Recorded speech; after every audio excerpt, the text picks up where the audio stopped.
I'm really happy to welcome Jocelyn Glei.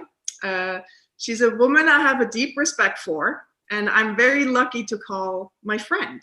I met Jocelyn in 2014 when she invited me to speak at 99U, a conference that she created together with Scott Belsky.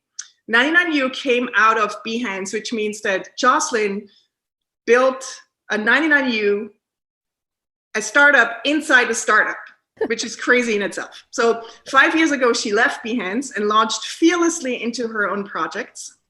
For example, she published a book called Unsubscribe. She launched a podcast, which I love dearly, called Hurry Slowly, created an online course called Reset, became a Reiki master, and is just about to launch her latest course called Hi-Fi. And that is just the broad strokes, because that's not even all of it. But the point I'm trying to make is that whatever Jocelyn creates is impressively thoughtful, high quality, and really nourishing. I have a deep respect for the human that is Jocelyn Glei. So Jocelyn, welcome. I'm so happy you're here with us today. Thank you so much for having me. Such a pleasure. Let's dive right in, because I've been waiting for this for so long, and we're not going to have enough time, because we could talk for like 2 hours straight. So but we have time. Let's do this. In 2016, you gave a Creative Mornings talk in LA. And in the opening, you described yourself as follows. Type A, really obsessed with work and time management and winning at Scrabble. I am obsessed with making stuff, understanding how the creative process works, and disturbingly achievement oriented. I have a lot of goals and I have a lot of to-do lists. Is that how you would still describe yourself in 2020? Oh man, what a good question. This is such a gotcha moment. I love it, like digging up the dirt. No, it's definitely not how I would describe myself today. You said I left 99U, which was kind of the startup inside a startup 5 years ago. And both there and now, I really have spent a lot of time studying productivity and creative's relationship to productivity. And in that process, basically kind of learned how much we all need to be sort of healed from our addiction to productivity, and have been very much undergoing that process myself since I kind of left that startup world, which is of course kind of the peak height of sort of productivity focus. 'Cause it's all about scale and scale fast. And I don't want to misrepresent my environment at Behance. It was wonderful. But I got really ambitious and was kind of tapping myself out. So yeah, I've made this really big shift, I think, from being someone who was, just really obsessed with being productive and super, super achievement oriented, and really doing that. I think the big shift has been sort of doing that to the detriment of maybe my relationships or my mental health or the health of my body. And so I've really been trying to make a personal shift to working in a way that's more nourishing and more sustainable. And, Hurry Slowly was really about talking to people about kind of how to do that and how to make that shift. So it's really sort of an extension of my own curiosity about how to learn how to work in a more sustainable way, basically.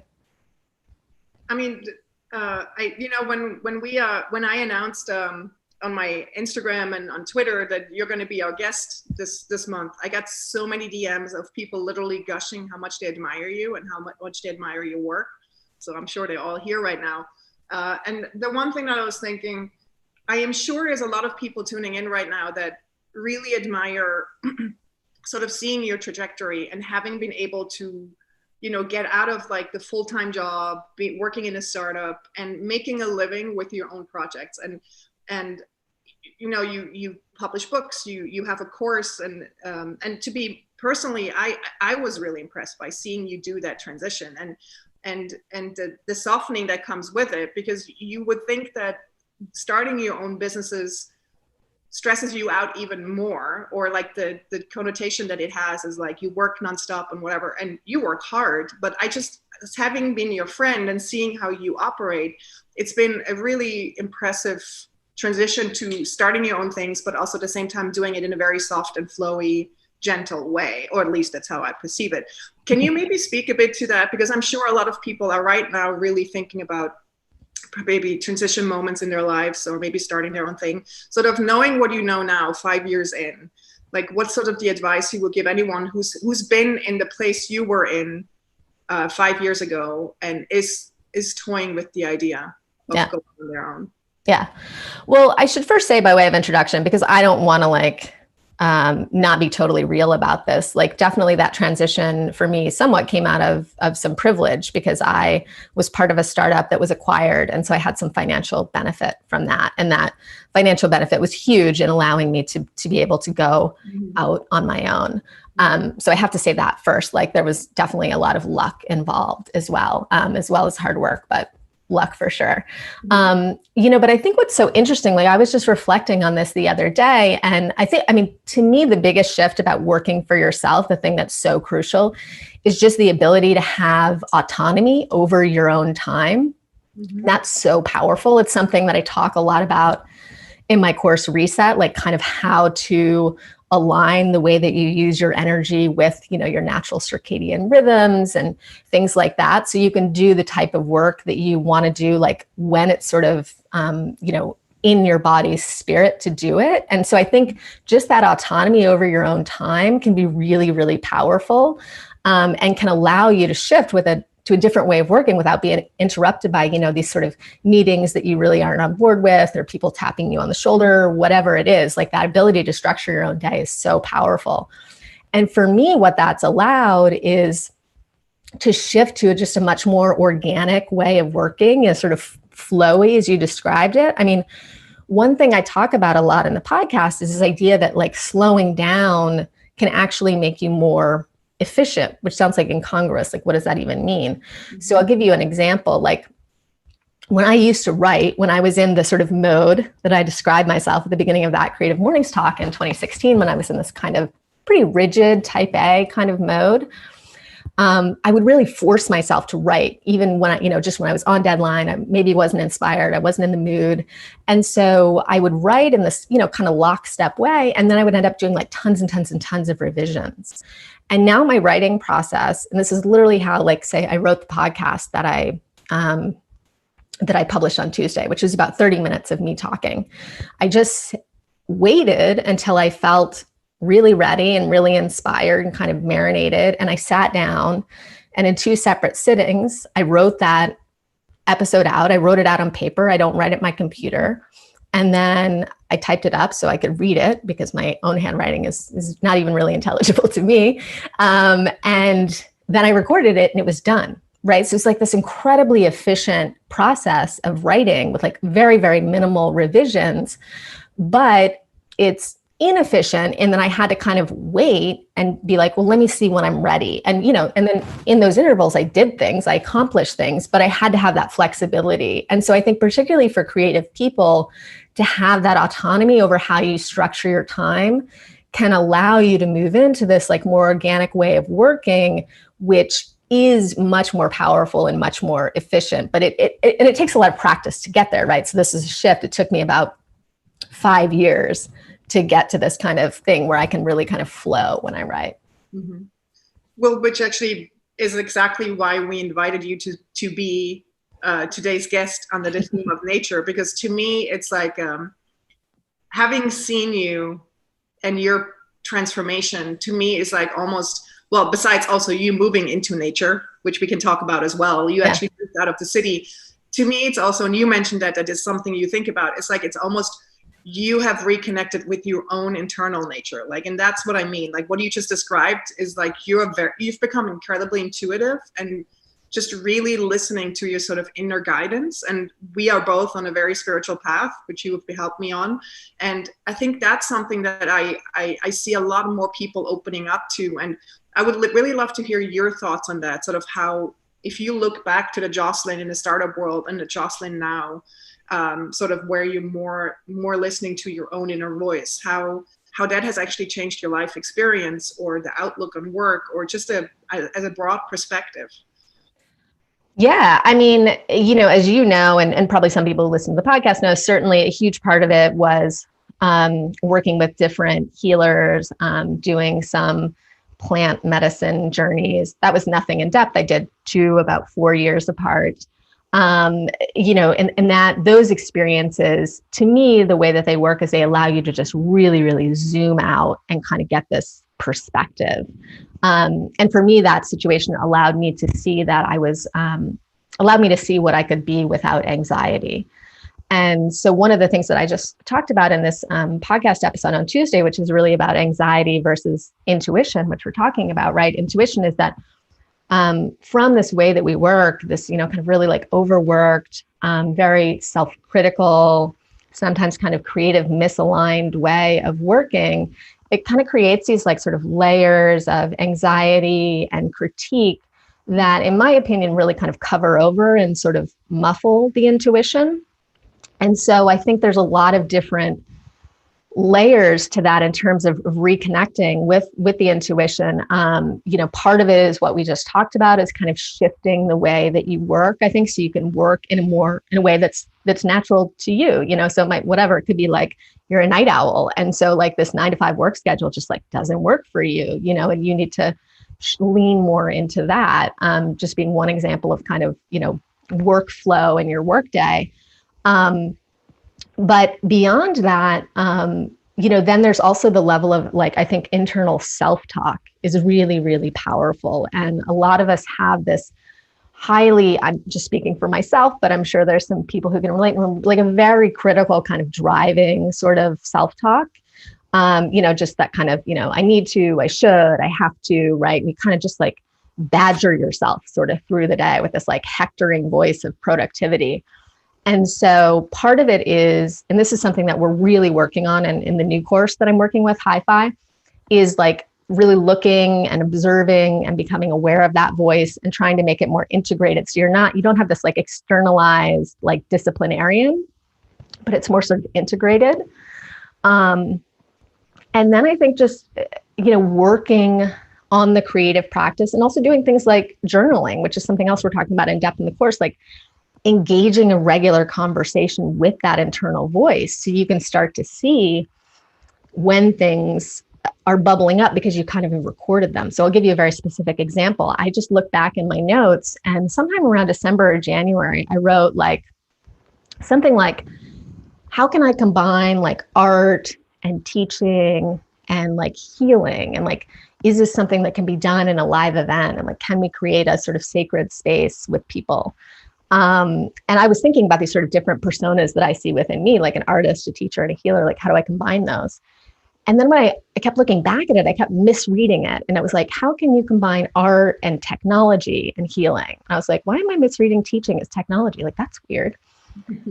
And that, like, basically, like, that question has become this new course, Hi-Fi, which is kind of where we're going to come into community. We're kind of going to do these sort of rituals, like kind of make some art together through technology, like through Zoom, what we're doing right now, and really like move through this healing process. And I didn't know that's what I was going to do, and so it's interesting to have that kind of documentation of that journey. And so you start to trust the intuition more as you sort of see it unfold.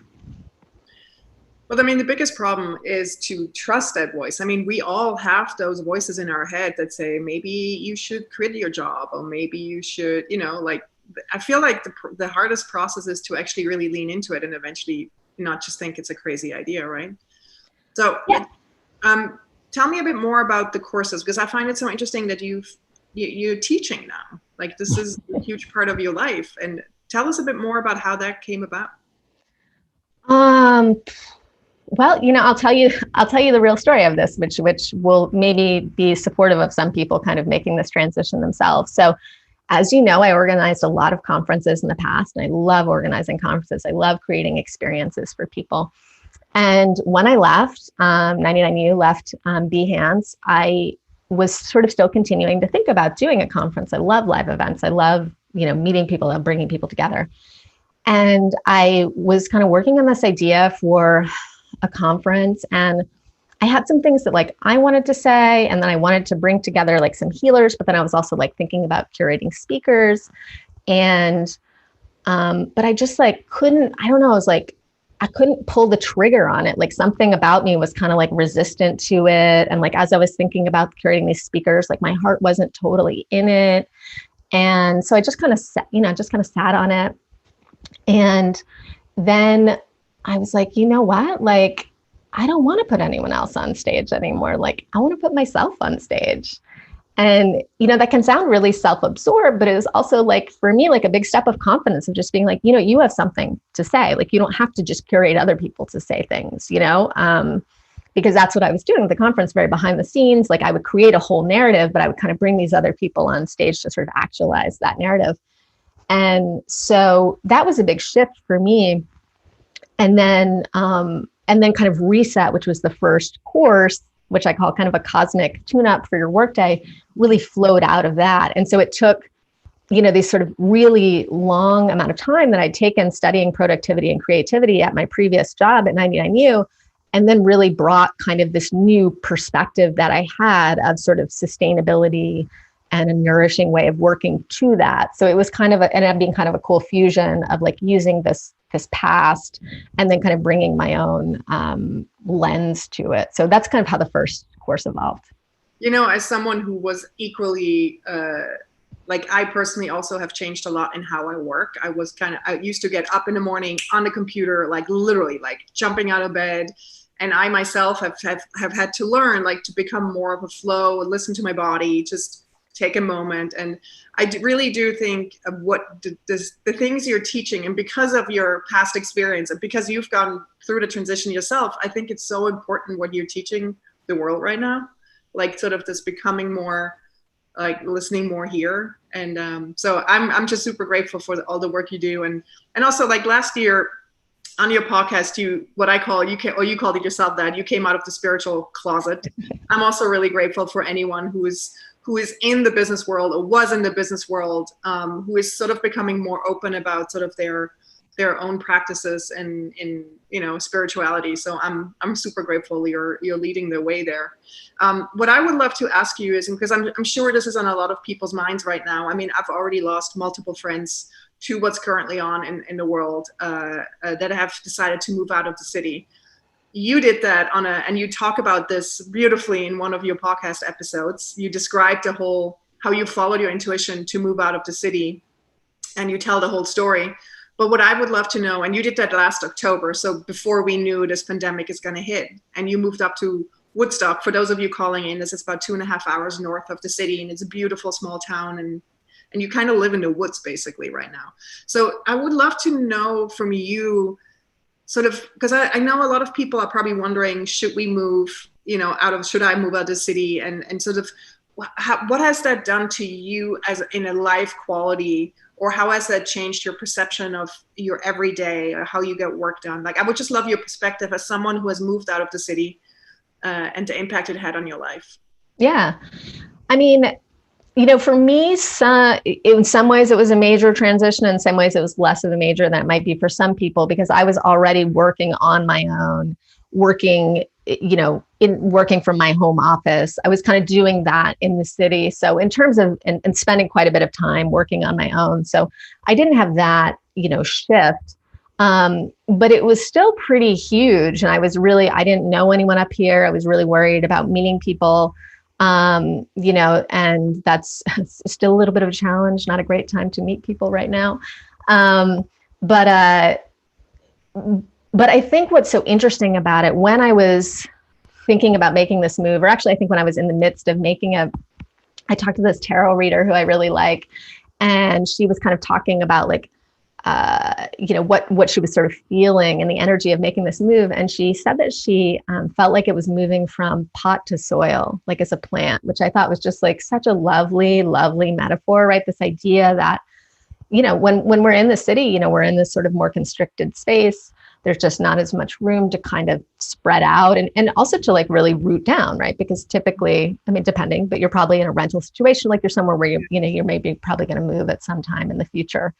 And it's taken a while, but like I've really started to feel that. And I think what the effects of that are kind of this almost like overall like relaxing of the nervous system. I was doing a workshop with this somatic therapist recently, and he was talking about super interesting how energy is much bigger than our body, and how our energy field even is almost like about as big as we're social distancing now, like maybe 6 feet away from your body. And so we're going through this kind of interesting, like physical reset of like not having people in our, particularly for people who are in the city, of not having people in our personal space in the way that they normally are. Some modification of our nervous system a little bit to be okay with that. And so now we're resetting, and he was like, it's going to be really interesting to see like how once things open up again, people adapt to that again. And that's just an interesting example, I think, because it sort of indicates like, it's a good example of like when you move out of the city and you move out of this just sort of more compact space, you have this kind of even, I think, openness of energy and freedom that can really allow you to relax in a way that you probably aren't even conscious that you aren't relaxing, because you've made maybe so many adaptations just to be in contact with all of these people all of the time. So I don't know if that answers your question. I have kind of more things to say about nature and so forth, but I don't want to like go on and on. Do you feel it when you come back into the city now? It's interesting. I could feel it. Like, it wasn't like, oh, I hate the city now. It was just more like, wow, this is a lot to process, was the feeling. Mm-hmm. And I'm just really fascinated. I must really say, when you told me that you're moving out of the city, because it was such a fast decision, I remember being completely speechless, and I think my eyes popped wide open. And I was like, what the heck happened now? And it's just been magical to see everything fall into place. You found a beautiful place to stay. You found a partner. You found your person within a few months. I mean, it's been magical to watch what has happened to your life. But I'm, as someone who's so in love with New York City, I'm always fascinated by people like you that actually jump. And I'm sometimes wondering, and maybe some other people are too, like, am I not seeing something? Am I just holding on? And do you have any advice to people that are fascinated by people like you, like me? Like, I don't know. I'm just like, am I not seeing it? How beautiful life could be if I left the city? I mean, I think it depends. I mean, for me, when I visited the house that I now live in, so like from ages, 0 to 6, I lived in rural Virginia, and I ran around in the woods 8 hours a day, unsupervised. Like, my parents would like ring the dinner bell at night and we'd come home, and like they wouldn't see us all day, so like that's how I grew up. So for me, it's felt like I've been like divorced from a part of myself, when I've been in the city. But I'm also someone who like loves culture. Like, I love to know what the next thing is. Like, I love to see art, as do I'm sure so many people who are part of this community, and that's why you go to the city. I think there are many reasons, but I think that's a huge one, to have access to something like the Metropolitan Museum of Art. Like, what an amazing place, and I don't have access to that anymore. But so for me, there was an element of like kind of coming home to it. And so I think like if, you grew up like it's something that's substantially missing, then it's maybe something to consider more deeply. But, if you feel really at home in the city, then, I don't think you necessarily need to consider it. I'm trying to think. I had like some other thought I was going to say, but I just lost it. So let's keep going. Okay. I feel like I've been hogging this, and I know people have a lot of questions. But before we go into questions, you and I, we decided we're going to do a little poll. Because I feel like everyone is really in this contemplative state right now. Well, at least I am. I mean, this moment in time, it's really a reset and a rethinking of what is important and what is, and again, I have so many friends who've already decided to move out of the city. And so we just want to ask you, what are you contemplating any major life shifts? And we want to do a quick poll. So the answers are you contemplating life shifts that are career related, relationship related, where you live, or none of the above? So for those of you on YouTube, you can't see the poll, unfortunately, I'm sorry, but you can just put your answer into the chat. So are you considering, you can say either career, relationship, or where you live, or none. It's just really interesting to see. So now I'm starting the results are coming in. We'll give it another few seconds, then we're going to close the poll. But as it looks like right now, about 60, the majority of you is thinking about a career change. 40%, wait, which number do I use? Oh, there we go. So 40% about a career change, 10% about relationships, 29% about where you live. This is interesting. So career is a big one. When I can add something, Tino, the thing I forgot to say while we're doing this right now, which was that before I made this move, I had actually gone on this like kind of 3-week DIY self-retreat over last summer where I was in nature kind of full time and like hiking every day.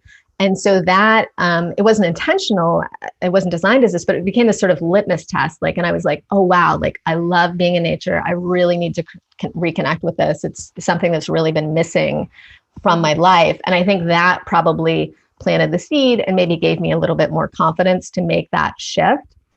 And so I think for people considering it, it could also be like, well, just, go do an extended stay and like see how that feels. Do you feel really isolated, or do you feel like, oh, wow, I'm actually more connected to this deep part of myself that, has maybe been, not as kind of enlivened by living in the city. Interesting.